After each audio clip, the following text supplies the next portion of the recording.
Suite aux mesures prises par le gouvernement, notamment les restrictions dans le domaine commercial, le ministère des Finances et du Budget, le patronat tchadien et la Chambre de commerce réfléchissent sur les voies et moyens pour conjurer une éventuelle crise économique.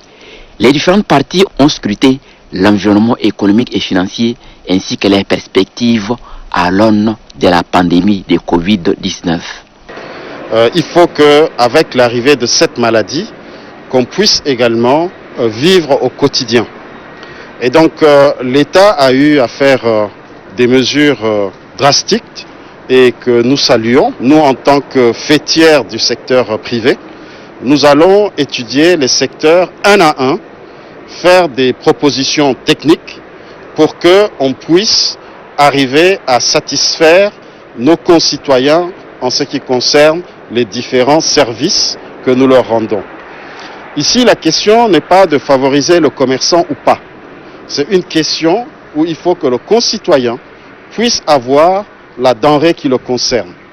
Et là, on va faire des études sectorielles en ce qui concerne la viande, en ce qui concerne les grilleurs, en ce qui concerne le transport et dans le fonctionnement des marchés. Le patronat tchadien est favorable à des concessions.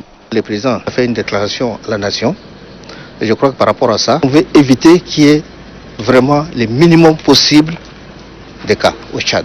Pour le ministre des Finances et du Budget, suivant le message à la nation du président de la République, la responsabilité est collective et il faut éviter l'effondrement de l'économie nationale. Mais nous devons aussi avoir une perspective et réfléchir ensemble pour voir quels sont les voies et moyens à trouver pour que notre économie et nos finances publiques ne se fondent pas du fait et nos entreprises ne disparaissent pas. Ça a été le sens et l'esprit du message du chef de l'État. Nous avons trouvé que de leur côté comme de notre côté, nous devons encore affiner la réflexion et pour que nous puissions ensemble faire des propositions à la hiérarchie et au comité de veille sanitaire et de surveillance de cette pandémie.